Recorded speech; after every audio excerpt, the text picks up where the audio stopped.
Bien, entonces, estamos comenzando hoy 10 de julio, y no es julio rebanado, eso es de otros, 10 de julio de 2023, 25. Vamos a hacer un recuento medio histórico hace rato, antes de iniciar formalmente. 25. No, el 23, ¿qué pasó? No sé. Salíamos de la pandemia, ¿no? Sí, todos, sí. Sí. Porque fueron casi 3 años, fue 20, 21 y 22. Todavía 22 teníamos aquí actividades híbridas, pero ya actividades totalmente presenciales fueron a partir del 23. Por eso, estamos en ecología y nuestro tema no son las pandemias. Aunque sí las enfermedades infectocontagiosas son factores de selección natural. El que se muere se infecta, se muere y no se reproduce. Cuando mucho, si tiene suerte, pasará al registro fósil de la historia. Si no, no. Entonces, estamos abordando desde el día de ayer la quinta unidad del programa de ecología, que es el de la quinta unidad es promoción de la sustentabilidad ecológica. Y ayer vimos el primer tema de esta quinta unidad, que fue el de la lluvia ácida. Ya comenzaron a realizar su experimento en casa. Bueno, comienza hoy. ¿Qué están usando de...? Yo Conchita. ¿Conchita? Conchitas. Conchita se llamaba el chimpancé amigo de Tarzán. La serie de televisión de los 60. Se llamaba Chita. Cada que oigo Chita me acuerdo del chimpancé de Tarzán. Conchas de almeja. No, de ostión. De ostión. Ah, está bien. Son un poco más gruesas. ¿Y estás haciéndolo con qué? Con hueso. Con hueso. Ajá. Va para político. Hueso de aguacate. No sabía que los aguacates estaban vertebrados.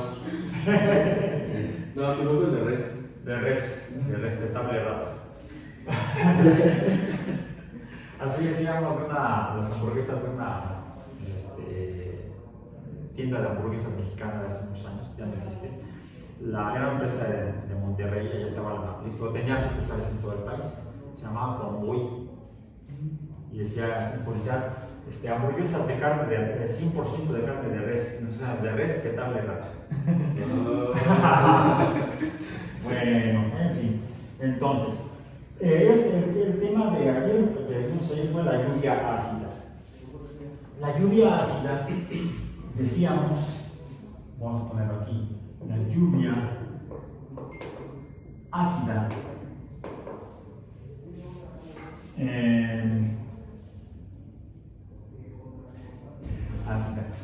a veces es importante la redacción es precisa para poder dar ideas apropiadas. Me estaba en cuanto a la palabra ácida, la he visto en diferentes productos que encuentran en la tienda, en el supermercado. Por ejemplo, la crema, que es un lácteo, se obtiene de la leche de vaca. Y creo que alguna marca decía leche ácida, ¿no? Leche de vaca ácida. Ajá. Pobre vaca. Debe ser leche ácida de vaca. O sea, hay que saber dónde poner la preposición. Y el adjetivo. Me decían cuando trabajaba yo como reportero de ciencia en la revista Naturaleza de la UNAM, nos dieron un instructivo para redacción y de las instrucciones decía no por poner el adjetivo antes del sustantivo su prosa se convierte en poesía. La ácida lluvia suena más poético que la lluvia ácida. Bueno, entonces la lluvia ácida es un fenómeno químico atmosférico que podría ser natural.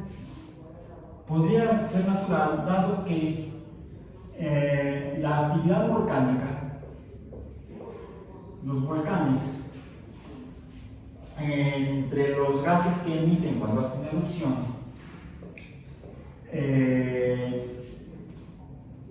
se encuentra el dióxido de carbono, CO2. Junto con ese hay también compuestos de azufre. Hay óxidos de azufre que también son emitidos. La mayoría son emitidos estos compuestos como óxidos porque la alta temperatura del magma y de los gases que se encuentran mezclados con el magma, de hecho disueltos en el magma, y el oxígeno en la atmósfera dan lugar a la oxidación de los elementos químicos que se encuentran formando el magma, ya sea en forma líquida o semilíquida, porque no son líquidos completamente fluidos, aunque sí fluyen de una manera, dependiendo de la composición química, el magma puede ser más o menos fluido, más o menos viscoso. Y los metales que se encuentran ahí componiendo a los diferentes minerales que conforman el magma, pues suelen oxidarse. Y entonces el azufre se oxida a óxidos de azufre, pueden ser sulfatos, sulfitos, fósforo que también llega a ver, también se oxida, y por supuesto el carbono también se oxida.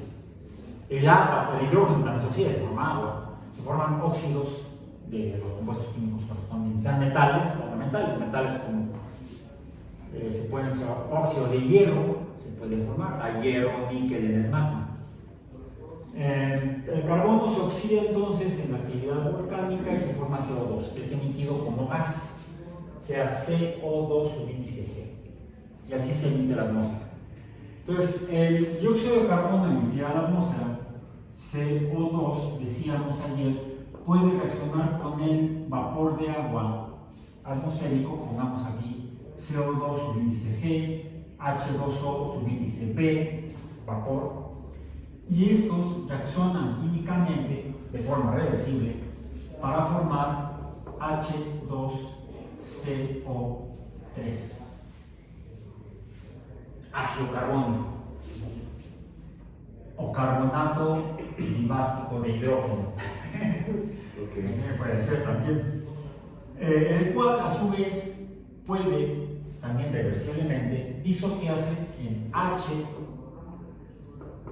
más CO3 y hasta, lo voy a poner aquí, hasta H2H más CO3, 2 menos. Lo pongo así porque si le pongo H subíndice 2, daría a entender que se estaría formando hidrógeno molecular y no es el caso. Ahora, tenemos los protones, los núcleos de hidrógeno, los protones, los cuales, a su vez, este H más con el agua del mismo vapor de la atmósfera estaría dando lugar a un incremento en la concentración de H3O o ion de hidrógeno. Y ese es el agregador responsable de la acidez, el ion de hidrógeno. Es el que realmente estamos determinando cuando medimos el pH a través de su expresión matemática y los métodos electroquímicos, potenciómetros.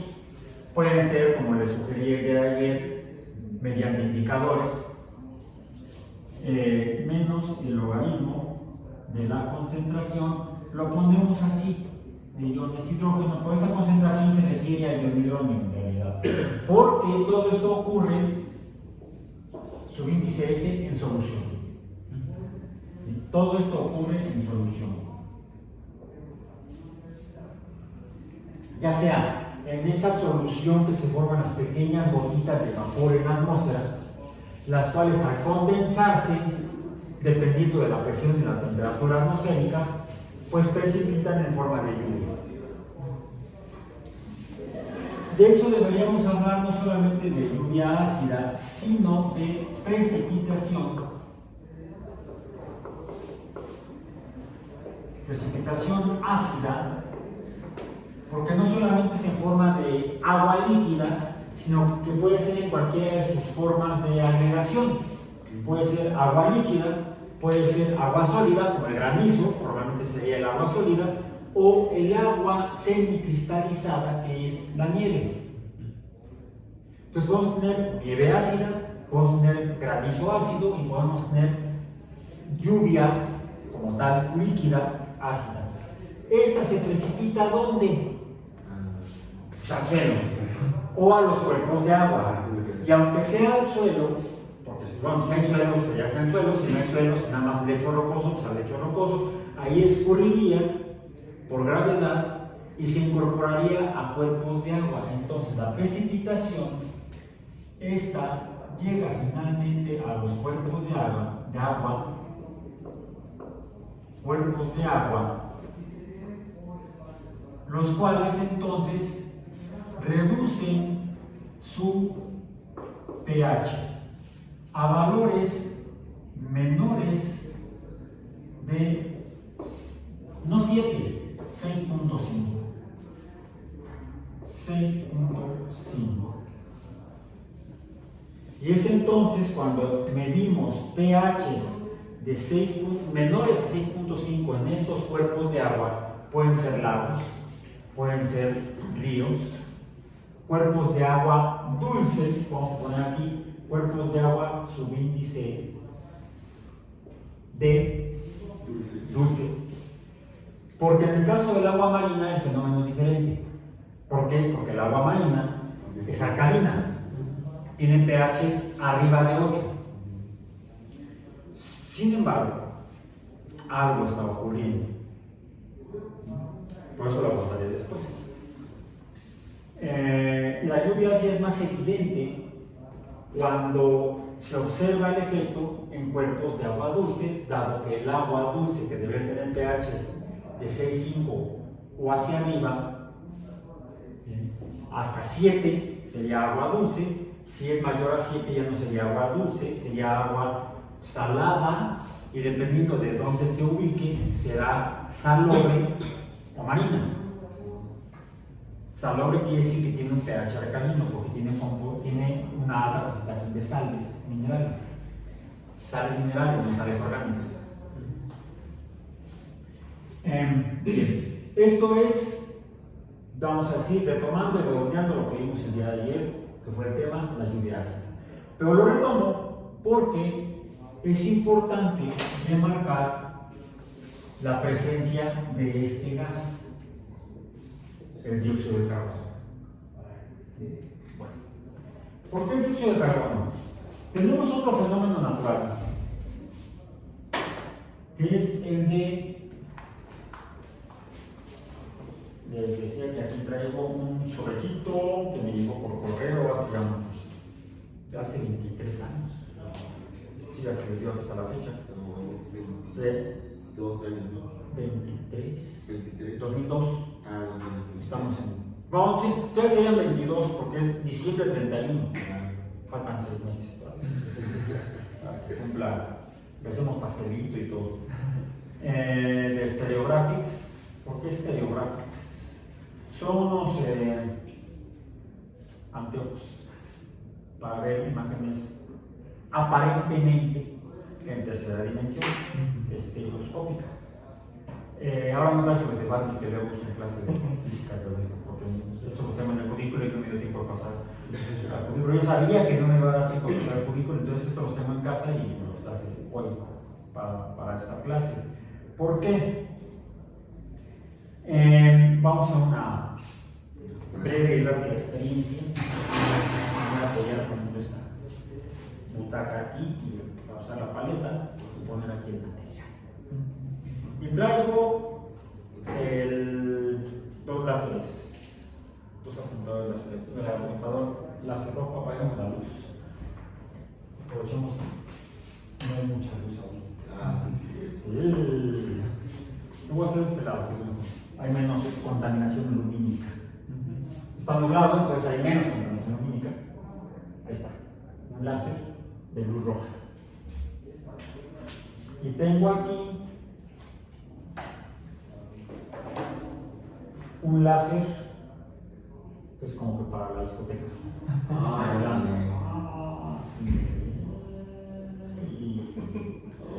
Oh, vaya. Le voy a quitar el difractor. Voy a poner dentro de la cajita, no le voy a pasar algo. Ahí está. Bien. Y entonces ahora tenemos el puro puntito.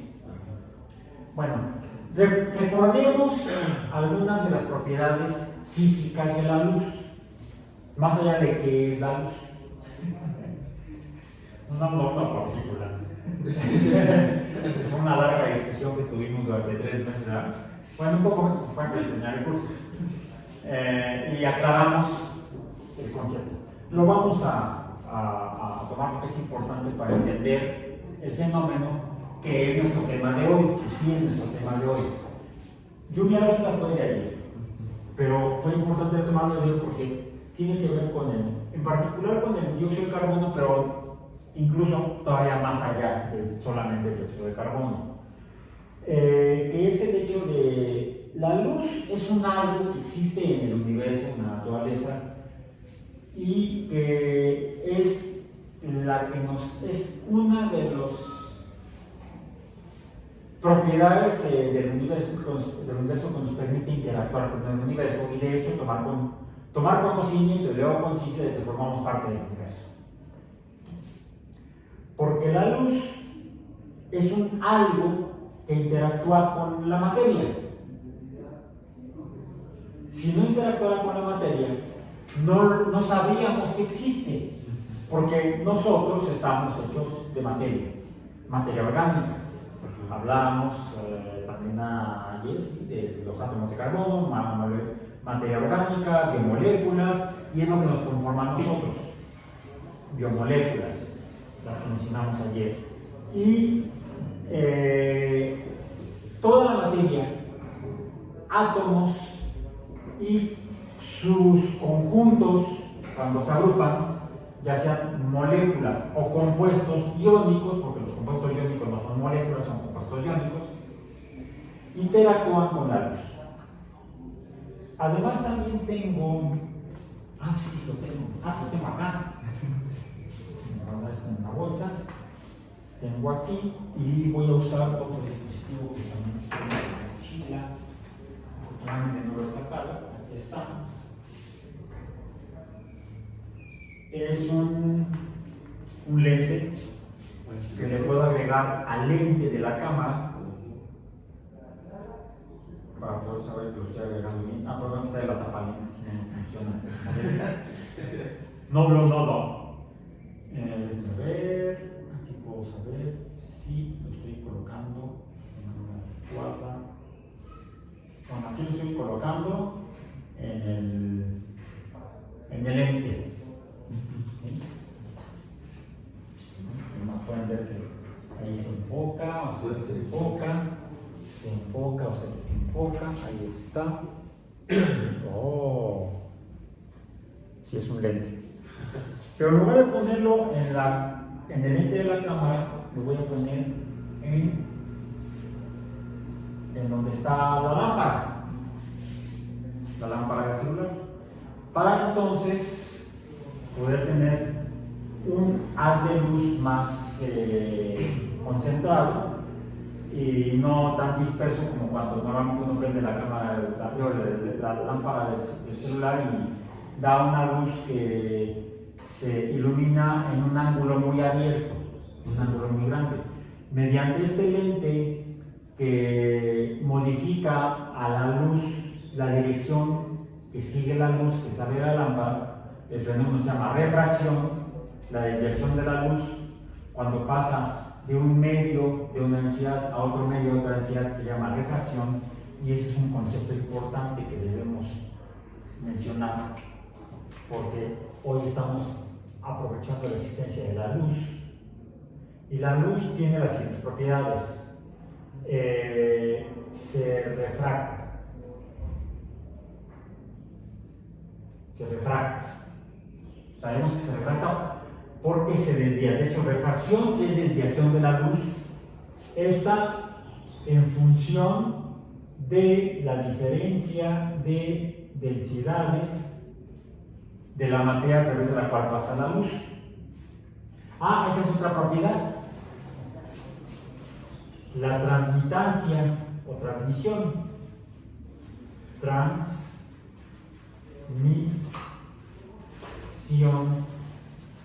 de la luz. Le ponemos como T mayúscula. Eso es la transmitancia. La transmitancia de la luz es el paso de la luz a través de algo, específicamente de la materia. ¿Sí? Esa la describe la ecuación de Lambert-Witt, la transmitancia. La refracción es la desviación cuando pasa de un medio de una densidad a otro medio de otra densidad, en este caso la densidad del lente. Y hay otro factor que también depende, otra variable de la cual depende la refracción. La refracción está en función de la diferencia de densidades y el ángulo. No lo ponemos así, lo vamos a poner con la letra que usamos casi siempre para los ángulos. ¿Cuál es? La teta minúscula. Teta de incidencia y de salida. ¿Sí? Ahí tendríamos al menos dos ángulos que influyen en la refracción: el ángulo con el que entra al medio de otra densidad y el ángulo con el que sale del medio de la otra densidad. Por cierto, hay una característica o un fenómeno que se produce cuando la luz se refracta. La luz blanca en particular, como la que sale del celular. La dispersión. No, la descomposición y la presentación del espectro de la luz blanca o luz visible. ¿Sí? Este es la que se ve en el logotipo. Como lo que hizo Newton, ¿no? Efectivamente, Newton era diseñador, diseñó la carátula del álbum de Pink Floyd, el lado oscuro del álbum. Sí. 300 años antes de la existencia de Pink Floyd. ¡Ay, qué cosas! Bueno, entonces, sí, Newton no descubre como tal el espectro de la luz blanca. Ya hay descripciones, hasta en la Biblia, ¿En serio? en el libro de Génesis. Es la señal a través de la cual Yahvé, si yo le decía, pues Yahvé es aquel que es, bueno, es que no tiene nombre, su nombre no se menciona, o sea, es Voldemort. No sé. El innombrable, no, ese es otro. Ese es otro. Son tres. Yahvé, Voldemort y el innombrable. La señal que le da a Noé, o sí fue. El que hizo el barcote. El que metió no sé cuántos gatos y se han visto sus memes. Bueno, finalmente, después de que encalla, dicen, en el monte Ararat y sale del arca, del barco, del navío, ven el arco iris. Y el arco iris es el pacto o alianza que hace Jehová, es la otra manera en la que se refieren al susodicho o susodicha.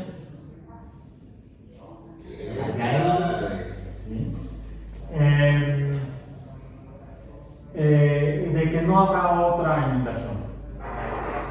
Pregúntenles en diferentes lugares del planeta, ¿no? No estaban diciendo, es que fue castigo divino. Es un hijo de la chingada, entonces, ¿ya? Entonces, bueno, van a censurar el video. Bueno, no decimos que no es para menores de edad, mayores de 23 años. ¿Sí? ¿Ya valiste? Ya valí. Ya valiste. Bueno, no importa, tenemos licencia. Licencia para matar, como la película de James Bond. Bueno, sí, ahí describe, menciona el arco iris en el libro del Génesis, en esa parte de la película. Ya no con una visión de interpretación mística, sino más filosófica, la describen algunos filósofos y matemáticos árabes. Y es de ahí, aparentemente, donde lo retoma Newton. ¿Sí? Durante la pandemia de peste, bueno, pandemia no fue epidemia de peste en Londres, por lo cual los corren de la universidad, como nació aquí en el 2000, vayan a sus casas, y nadie aprovechó para estudiar el espectro. Se no había internet en tiempos de Newton, y pues algo tenían que hacer entre el mes, y se puso a hacer hoyos en la cortina. Afortunadamente su mamá ya no estaba, si no lo hubiera regañado. Estaba un chamaco universitario cuando pasó eso. Casi los universitarios, travesuras. Entonces se puso a hacer agujeros en la cortina por donde pasaba la luz, agarró un prisma y descubrió no descubrió, pudo controlar la forma en la que se producía la salida de luz de colores a partir de luz blanca y empezar a medir, primero observar que siempre sale en el mismo orden. Cuando la luz blanca se refracta, se producen, se ve que se salen 6 colores, luz de 6 colores. ¿Cuáles son? El violeta, el blue, luego el green, luego el yellow, el orange y el red. Es más fácil poner las iniciales en inglés. No porque me guste el inglés, o sea, anglodependiente, sino porque en español se repiten. Sería azul, amarillo, anaranjado. ¿A cuál me refiero con la A? Tendría que poner al menos 2 letras. Mejor para poner una sola letra, uso las iniciales de los nombres de los colores en inglés. Si lo leo al revés, sería Royal. Y siempre se presentan en este orden. Por cierto, a la cachucha le falta uno de los colores. Viene rojo, amarillo, verde, azul y violeta. Falta la naranjada. ¿Ustedes qué querías, hijo? La compré en el Tianguis del Chopo. Cuando era bueno. Bien. Entonces, falta el naranjado, pero siempre se presenta en este color. Nunca los vamos a ver en otro orden. Nunca lo vamos a ver en otro orden. Y los ángulos con los que salen del prisma, vio Newton, son específicos de cada color. Bueno, esto tiene que ver, ahora sabemos, esto está en función de la energía según la describe la ecuación de Planck. Está en función de la frecuencia y por lo tanto de la energía. La frecuencia de un fenómeno periódico es directamente proporcional a la energía del fenómeno periódico. El fenómeno oscilante, ondulatorio o cíclico, periódico en general. Entonces, eso sería la refracción y es importante entenderlo. Para cerrar esta parte, antes de salir de la refracción, posteriormente se descubrieron otros colores de luz, pero que no vemos, son invisibles a nuestros ojos. Por eso traíamos el espectro de la luz visible. Por abajo del rojo se descubrió el infrarrojo, IR, y por arriba del violeta, pues el que está más allá del violeta, el ultravioleta. E incluso hay todavía más colores de luz invisibles a nuestros ojos, a los que en general, cuando entendemos en parte por esto y por las propiedades que influyen en la luz, como la electricidad y el magnetismo, sí influyen en la luz. Y es más, la electricidad y el magnetismo producen luz. Es como se produce la luz de una lámpara de este tipo. Es una corriente eléctrica que produce bla bla bla y emite luz. Bien, es que hablamos ya no solamente del espectro de la luz visible o infrarroja o ultravioleta, sino del espectro electromagnético. Okay. La luz es electromagnetismo, son ondas electromagnéticas y por eso la frecuencia. Cada color de luz tendrá entonces una frecuencia diferente. Mayor la frecuencia del lado violeta, menor la frecuencia del lado rojo. Entonces, diríamos que la luz violeta tiene mayor frecuencia y esta es proporcional a la energía. La luz roja y por tanto la infrarroja tiene menor frecuencia, por lo tanto es proporcional a una energía menor que de los otros colores o frecuencias de luz o de ondas electromagnéticas. Entonces la luz se produce por un fenómeno electromagnético, pasa a través de la materia incluso, se transmite, se refracta cuando pasa a través de un medio de densidad diferente o de varios medios de densidad diferentes. Entonces en cada cambio de densidad se estará produciendo refracción. Pero de hecho vemos la luz no exactamente porque se refracta, a menos que los lamparemos lo voy a hacer. O sea, si yo dirijo el haz de luz hacia sus ojos, van a ver la luz que sale de la lámpara. Ahorita no lo están viendo. Lo que están viendo es el reflejo de la luz que sale de la lámpara. El reflejo en el pizarrón, donde la luz blanca ilumina, llega al pizarrón blanco y rebota o se refleja. La reflexión es otra propiedad de la luz. Reflexión. Y esta está en función de el ángulo el ángulo de incidencia. El ángulo de incidencia. Y decimos que el ángulo de incidencia es igual al ángulo de reflexión. Son iguales. La magnitud, el valor absoluto del ángulo de incidencia es igual al valor absoluto del ángulo de reflexión. Por eso la vemos. Es más, la vas a ver mejor allá, por favor. Sí. La vas a ver mejor ahí, yo creo. No, así que. Ahí. Ajá, ahí sí. Este ángulo es igual a aquel ángulo entre el pizarrón y la posición de su compañero. Bien. Gracias por ayudar al experimento. Hemos verificado que esto es cierto. Bien, ok. El ángulo de reflexión es igual al ángulo de incidencia. ¿Funciona? Sí, funciona. Sí, así es. Lo podría hacer con el láser, pero es más peligroso. Bien. La luz entonces se transmite, se refleja, se refracta e interactúa con la materia. Y digamos que si se refleja, quiere decir que está rebotando, no está entrando a la materia. Para eso deberíamos hacer otro experimento y para eso traje las micas. Las micas tienen color. Y vemos el color de la materia con la que está hecha cada mica. Cada mica debe estar hecha con materiales distintos para que tengan color diferente. Diferente materia tiene color diferente.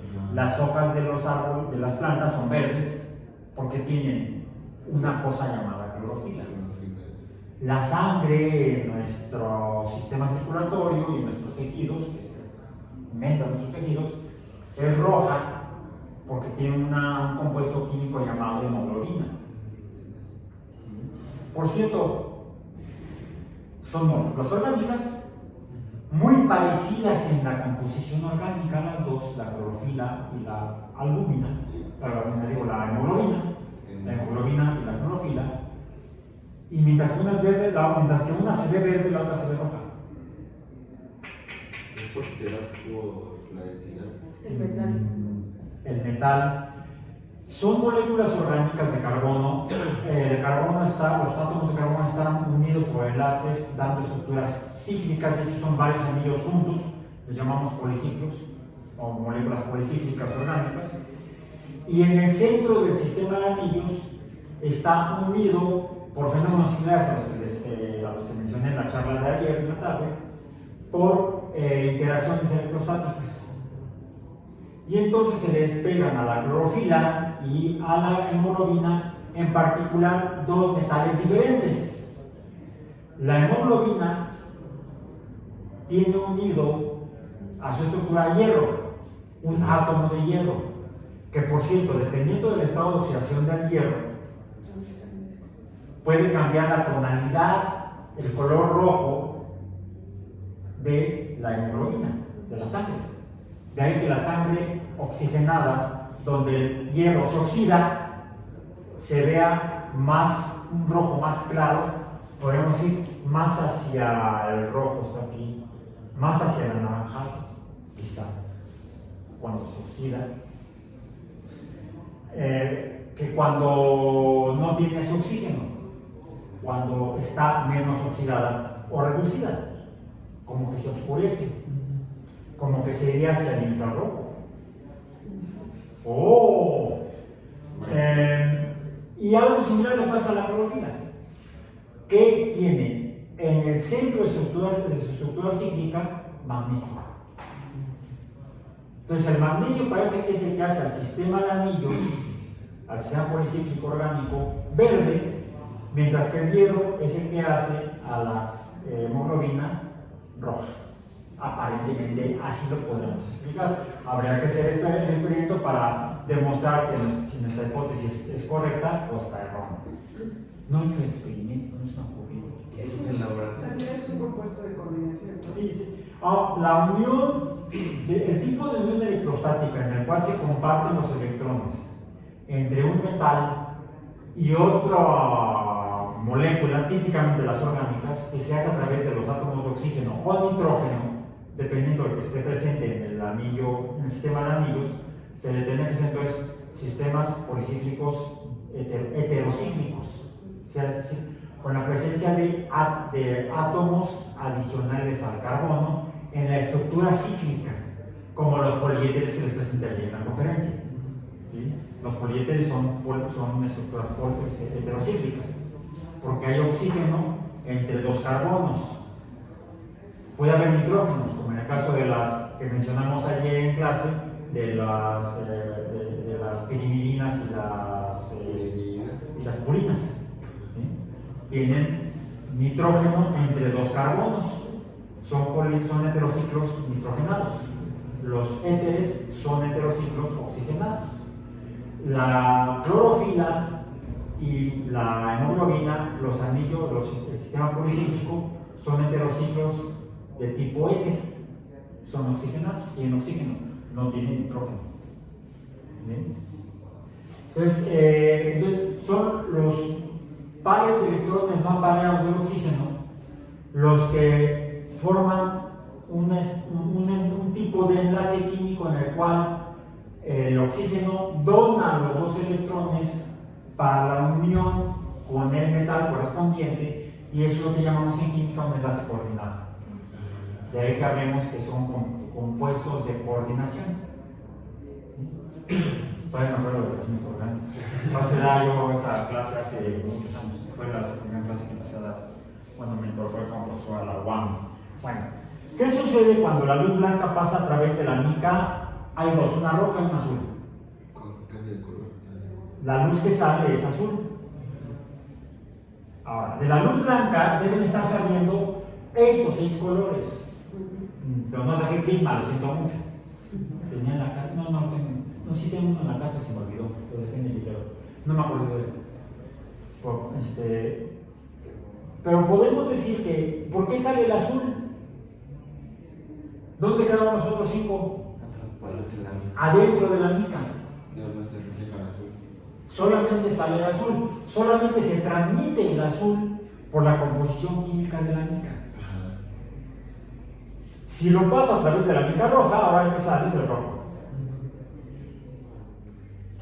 La luz roja sale de la mica roja, los otros 5 colores se quedaron atrapados, absorbidos, decimos, en la materia que conforma la mica roja. Tenemos entonces otra propiedad de la luz. ¿Cuál es? La absorción. La absorción A, que es inversamente proporcional a la que se transmite. Inversamente proporcional a la transmitancia.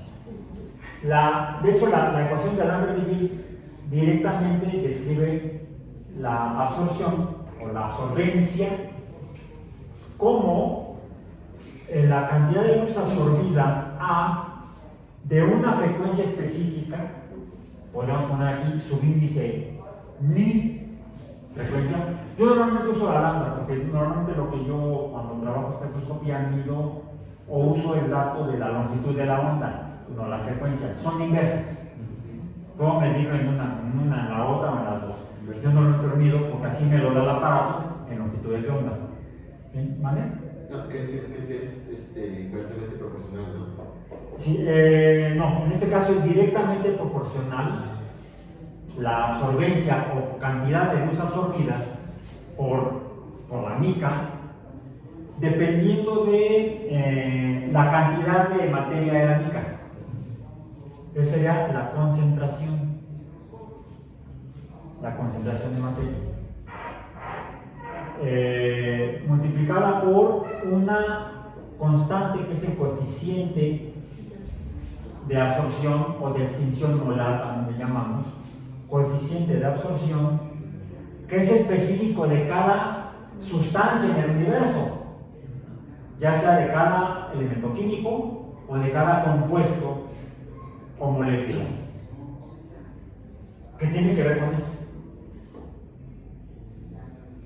Y de la longitud del espacio a través del cual pasa. No es lo mismo que tenga yo esta mica que es de fracciones de milímetro el espesor de esta mica, a que tuviera yo un plástico de este mismo material grueso, a través de esa longitud tendría que pasar la luz. Mientras más sea la cantidad de espacio que tenga que atravesar la luz a través de una materia, mayor será la cantidad de luz absorbida. Si L es grande, se absorbe más luz. Si L es pequeña, se absorbe menos luz. Si la concentración de materia es muy grande, o sea, son las dos cantidades, no solamente el espacio de la materia, sino qué tan densa es la materia o concentración. Mientras más concentrada esté la materia, más luz va a absorber. Es como cuando vamos por la carretera y nos encontramos niebla en el camino. Si la niebla o vapor de agua y cristalitos de agua es poca, no está muy concentrada, pues nuestras lámparas del carro pueden pasar a través de una buena cantidad de luz a través de esa niebla y podemos ver la carretera. Si la niebla es muy densa, si la concentración de vapor de agua y cristales de hielo de agua suspendidas arriba de la carretera es muy grande, pues la cantidad de luz absorbida por esa niebla va a ser mucho más grande y aún así tengo que seguir manejando. No me debo detener. Lo que llego a hacer es, abro la ventana y saco la cabeza, casi me separo del otro carril, para poder ver la raya y no invadir el otro carril y ver si alcanzo a ver un poquito más allá del frente del carro por si hay un vehículo adelante. Cuando empiezas a ver ahí un par de lucecitas y te das cuenta que es un carril, te le pegas y te vas detrás de él. Sí. Salvo que veas que de repente, ¡pum!, te detienes. No te vayas detrás de él. Ok, bueno, entonces, vamos conociendo las propiedades de la luz y de su relación con la materia. De hecho, lo que nos demuestra que la luz interactúa con la materia son estas propiedades. Que la luz, cuando interactúa con materia, se refracta. Cuando interactúa con materia, parte pasa y parte se absorbe. Y es más la cantidad de luz absorbida la que nos permite conocer la materia. Ahora, la luz que no se absorbe puede pasar dos cosas: o se sigue, se pasa, se transmite, o se refleja. De hecho, estos tres fenómenos los tenemos simultáneos, dependiendo de las propiedades de la materia y el color o frecuencia o longitud de onda de cada luz que esté interactuando con la materia. Y eso lo voy a demostrar ahorita, dejando de usar la luz blanca con la mica, y para eso traje los láseres. Eso.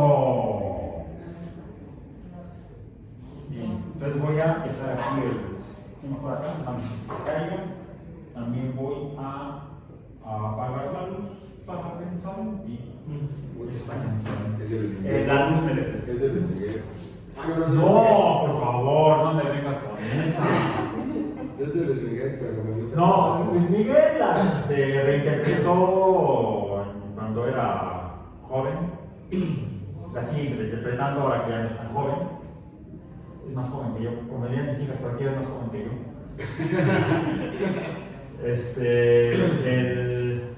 Es un bolero, un viejo bolero creo que de los 50. Y eso lo sé porque mi papá tenía un trío. Órale. Cantaban boleros, precisamente. Y mi mamá emocionadísima porque le iban a cantar serenata. Bien. ¿No le pasó nada? No, está. Es del estado sólido. Ok. Tenemos entonces el láser rojo. El láser verde está acá en la bolsa. Vamos a hacer pasar el láser rojo a través de la mica roja. Pues el rojo pasa a través del rojo. ¿Me dan cuenta? Ahora vamos a pasar a través de la mica azul. ¿Qué pasó? Se intensifica. Es menos. Intensifica con el mismo. Pero pasa menos. Tengo otros de esos, pero la mica no es azul, es más hacia el verde. Son los que son marca Barbie. Venía con una muñeca de las hijas, nada más que las hijas dejaban de usarlo y entonces dije, ay, ahora es mío. La muñeca. No, la muñeca la donaron, creo. Yo me quedé con las muñecas. Y el rojo lo absorbe completamente, ¿no? Y lo usamos en clase de 15 pasada. Bueno, ese fue el láser rojo. Lo voy a poner en la otra bolsa. La tapa de lente, déjenme ponerse. Siempre hay que ponerle la tapa a los lentes cuando no se usan. Y ahora voy a tomar el láser verde. El verde y el azul están juntos en el espectro de la luz visible. Vamos a ver qué pasa cuando hago pasar el láser verde. Miren, además ilumina el polvito que está flotando en el aire. Por eso se alcanza a ver. Es una cosa importante. O sea, cada partícula de polvo en el aire refleja. Ahí está ahí donde está el tabique. Ah, bueno, miren, ahí está. Ahí para ahí, de allá para. Ajá. Uy. El ángulo de reflexión no es igual al ángulo de incidencia, tiene que ser por allá. No, sí sale. Yo lo veo aquí, pero. Ah, ahí está, miren. Sí, es cierto. Ok, bien, ya repetimos el experimento de la reflexión. Ahora lo voy a hacer pasar a través de la mica azul. Pasa. O sea, el verde y el azul están juntos. Estoy todo en las paredes, veo rayitas verdes. No hay que hacer esto mucho tiempo porque te puede lastimar. No hagan experimentos en las hechas. Sí, entonces, ok. Y, bien, para que sea, aquí está el otro láser. Fíjense que el láser verde nos permite ver las partículas de polvo suspendidas en el aire.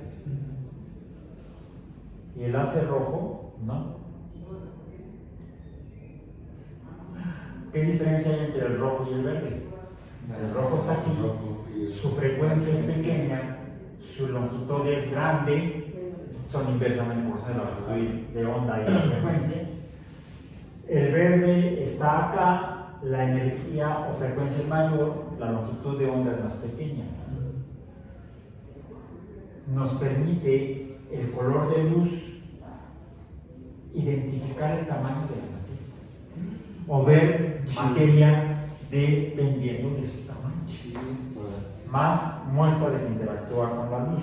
Vamos a ver qué pasa cuando pasa el láser verde a través de la mica roja. Y esto es más impresionante. Hola. Casi es absorbida toda la luz que sale del láser verde por esta madre de láser de mica roja. Es una porquería él es pequeñísima.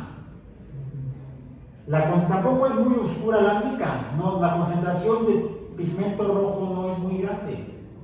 Y la cantidad de luz absorbida es enorme. Lo que nos está diciendo este experimento es que la interacción de lo que esté hecha la mica con la luz verde es muy grande. Y son estas propiedades que nos permiten identificar a la materia. Eso por un lado. Por otro lado, ya dijimos que se producen estos fenómenos. Propiedades de la luz. Se refracta, se transmite, se absorbe y se refleja. La luz que no se absorbe o se refleja o se transmite. La luz que se absorbe, pues no se refleja o se refleja poco y se transmite poco. Bueno. Y dependiendo de la composición química de la materia es con el color de luz que interactúa la materia. Bueno, el infrarrojo, por cierto, otra propiedad que tiene es que el infrarrojo lo emite como luz cualquier objeto, Como un cosito de televisión. cualquier cosa. No lo encuentro, o sea, aquí está, ya aparece. El encendedor. Ok. Aquí vemos una emisión de luz azul y amarillo. ¿Sí? Azul, blue, yellow, amarillo.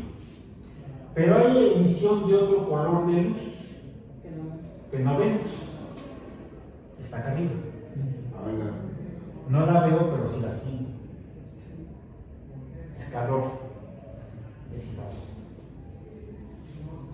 El infrarrojo, esto es energía en forma de calor.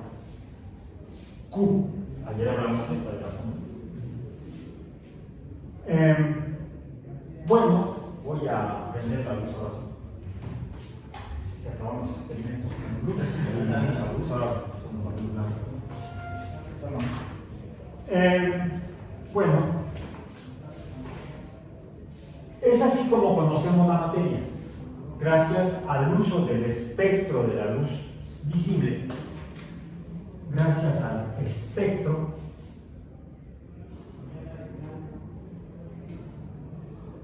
y de la luz más allá de la visible, tanto hacia más allá del violeta y por debajo del rojo, el uso del espectro para conocer al universo es lo que llamamos espectroscopía.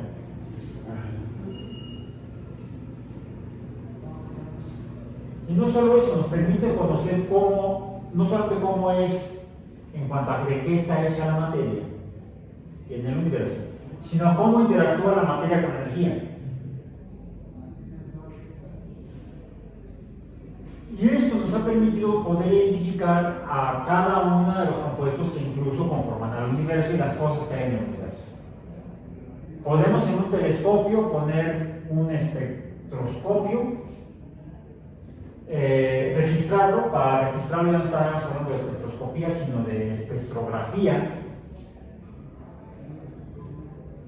Espectrografía, que son todas esas gráficas y rayas que ven en sus libros, cuando se dice que lo que se está estudiando es la interacción de tal sustancia con el infrarrojo, con el visible, con el ultravioleta, con la resonancia magnética nuclear, con la resonancia paramagnética del electrón, etcétera, etcétera, etcétera.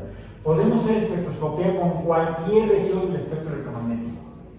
Y la diferencia es que cada región del espectro electromagnético tiene energías diferentes, y ya vimos que la energía tiene que ver con el tamaño de la materia. Entonces podemos conocer la materia en sus diferentes magnitudes utilizando diferentes regiones del espectro electromagnético. Podemos conocer los compuestos químicos, las moléculas, los tipos de enlaces que forman los átomos en los compuestos y moléculas. Ya estaría más adentro, a menor escala, necesitaremos más energía. Poca energía, gran longitud de onda, pues cosas grandes, como los compuestos. Para eso usamos infrarrojo y la parte cercana al rojo del espectro. Podemos usar también, debajo del infrarrojo están las ondas microondas y las ondas de radio. Esas son las que se usan en resonancia magnética, en resonancia paramagnética. En la larga producen cáncer, ¿no? ¿Vale? En la larga producen como consecuencia, ¿no? Como cáncer. Depende. ¿Qué es el cáncer? El cáncer es una pérdida de la homeostasis en la reproducción de las células y por tanto en la duplicación del ADN, en el metabolismo del ADN, básicamente, que da lugar a formación de cosas que no debería haber o de no formación de cosas que sí debería haber. Y entonces las células que conforman los tejidos empiezan a crecer raras o mucho, en demasía. Se altera su ciclo de vida, su magnitud, incluso sus propiedades para reconocer a otras células. ¿Sí? Eso es lo que puede dar lugar a diferentes tipos de cáncer. En cuanto a, dicen, no, es que tiene un tumor, pero es benigno, o sea, no te va a matar. Sí, siempre las células están creciendo mucho, pero no están alterando al resto del sistema de manera importante. Ya uno ve, bueno, si no me mata, pues me dicen, me pueden quitar con una cirugía, pero tengo miedo al cuchillo, pues me quedo con eso que no me va a matar. ¿Sí? No es grave, no afecta a mi vida cotidiana de manera importante. Pero si la cosa esa me puede matar, sáquemelo. O quítemelo, haga algo con ello, ¿no? Entonces me someto al tratamiento correspondiente, quirúrgico o de otros tipos, medicamentoso, o sea, sus medicamentos, fármacos. Y eso se debe a que los enlaces de los átomos que forman a las bases púricas y pirímicas de los ácidos nucleicos se modifican las bases y entonces empiezan, en lugar de unirse una base con la que debiera, se une con otra y en lugar de producir una proteína produce otra cosa, otra proteína diferente, que ya no funciona como debiera si se trata, por ejemplo, de una enzima o de una proteína estructural. Y es lo que da lugar a las cosas raras que surgen cuando se producen los llamados cánceres o formas tumorales. Es decir, es por ruptura y formación de enlaces. Y resulta que los diferentes tipos de luz, debido a que tienen diferente tipo de energía, pueden en algunos casos con mayor facilidad romper esos enlaces en las moléculas de los ácidos nucleicos, en las moléculas de las bases púricas y pirímicas de los ácidos nucleicos, en particular el ADN. Si es en el ARN, no afecta, puede pasar hasta desapercibido. El problema es cuando modifica a las bases púricas y pirímicas del ADN. Pero recordemos que estamos en ecología y no en oncología. Ya tenemos que terminar. Entonces, espectrografía, las gráficas obtenidas a través de espectroscopía, que es el uso del espectro electromagnético en su interacción con la luz, que nos permite, o con la materia, que nos permite identificar a la materia. Podemos, más que estar interesados en ver la figurita, la gráfica, medir la cantidad de materia, por ejemplo, usando el espectro de luz de la región correspondiente. Y a eso le llamamos espectrometría. Es decir, no necesariamente es el mismo aparato. Este debe poder hacer gráficas, este debe darme números o valores numerables. A veces los obtengo de la gráfica. Dependiendo de la altura de la curva, pues la altura es proporcional a la cantidad. Aquí está, es esto. Pues sí, mientras más concentrada esta materia, más luz va a absorber, más grande va a salir la señal en el aparato, la gráfica. Y yo puedo medir la altura o el área bajo la curva y eso me da la medida a través de lo que llamamos una curva de calibración. Pero eso sería otro boleto, eso sería en química analítica, métodos analíticos, como se llama el curso. Así, química analítica.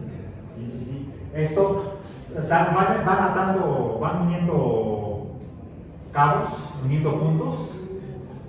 Sí. A eso le llamamos inicialmente multidisciplina, ya que están más juntos, interdisciplina, ya que va todo junto, como la ecología, transdisciplina. La ecología es una transdisciplina, porque estamos viendo todo Sí.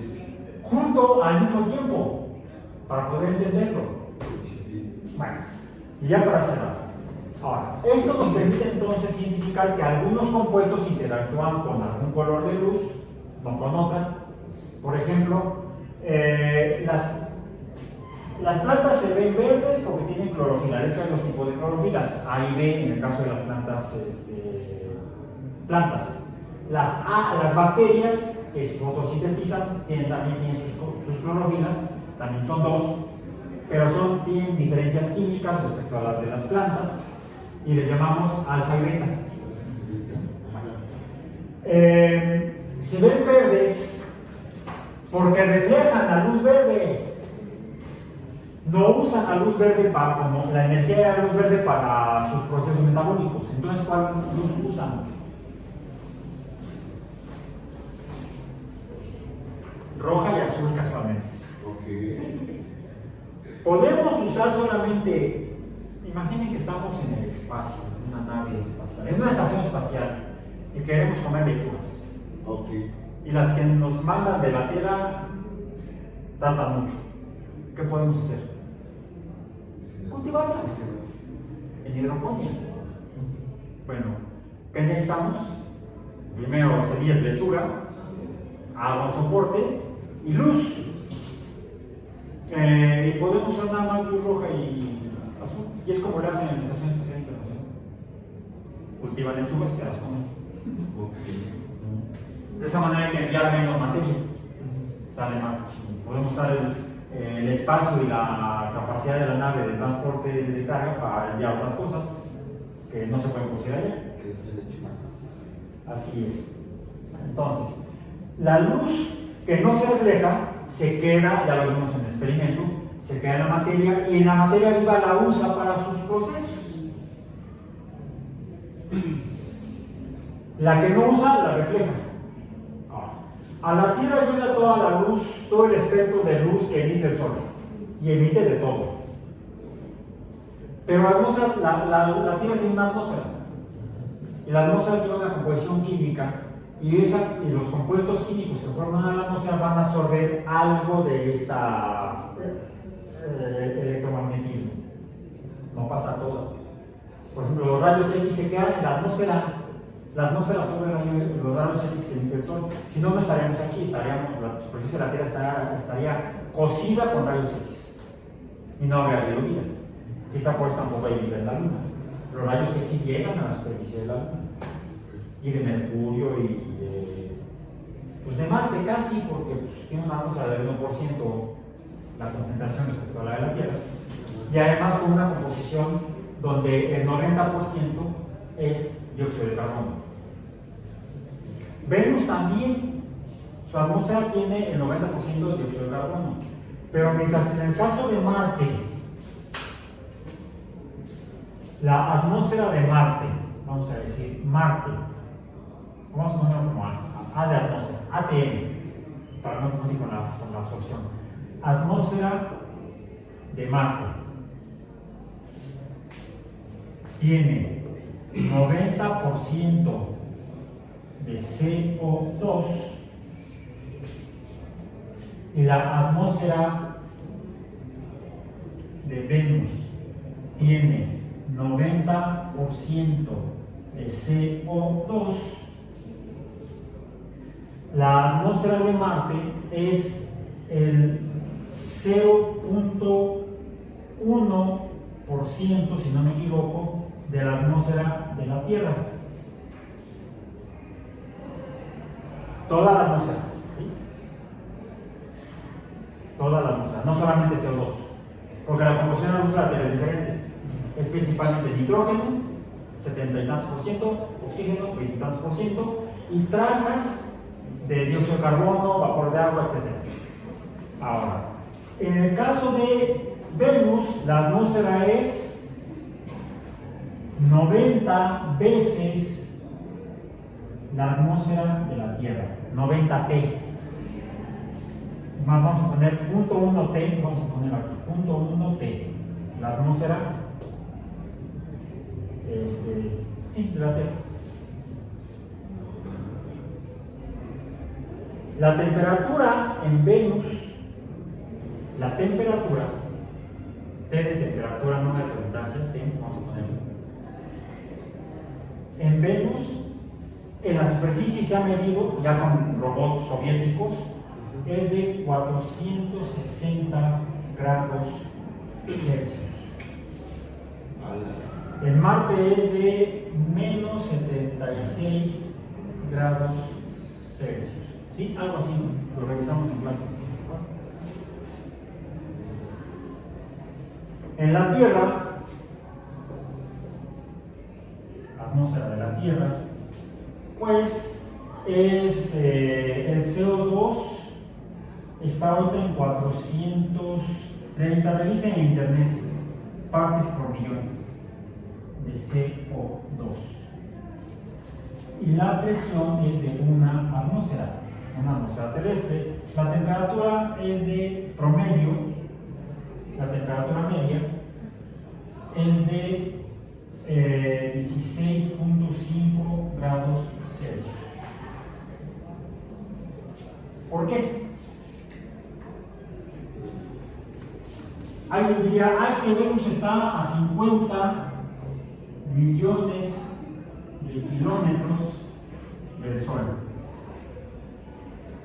Marte está a 200 millones de kilómetros.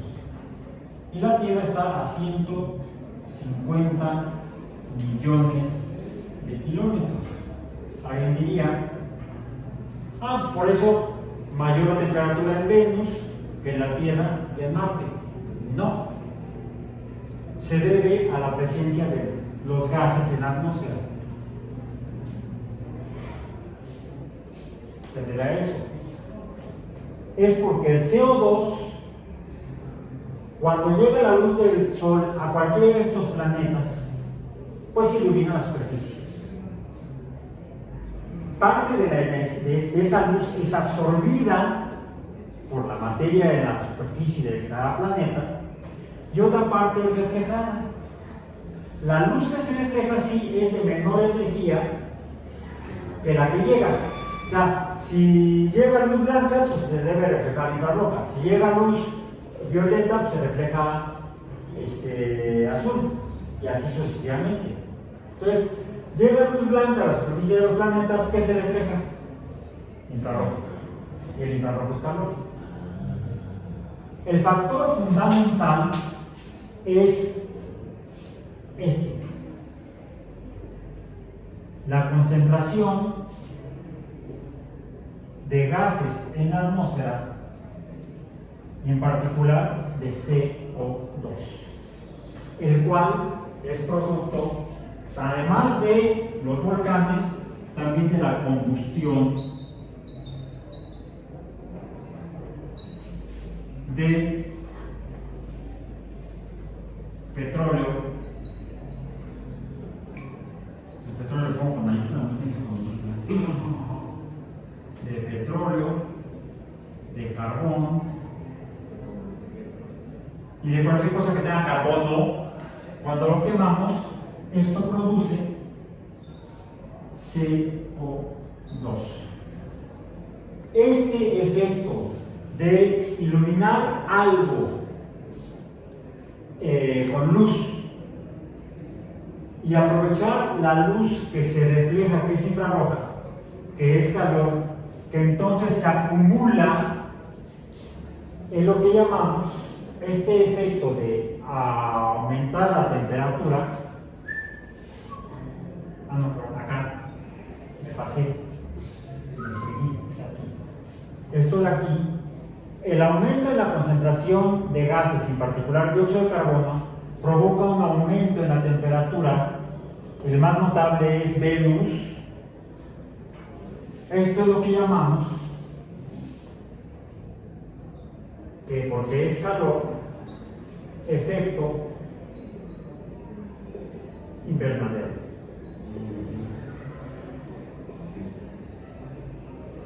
Y esto es cuando iluminamos con toda la luz blanca. Quizás por eso que en el pequeño invernadero que tiene la Estación Espacial Internacional solamente usan luz azul y roja. Están irradiando menos cantidad de luz blanca, solamente roja y azul, en su pequeño invernadero para que crezcan las lechugas. Quieren lechugas, no calor. Ahora, el problema es que desde hace 200 años, casi ya, con el inicio de la revolución industrial, empezamos a llevar a cabo mayor combustión para las actividades industriales. Y hemos estado emitiendo dióxido de carbono a la atmósfera. La concentración que había hace 100 años de dióxido de carbono no eran 400 partes por millón, eran menos de 300 partes por millón en la atmósfera terrestre, hace 100 años.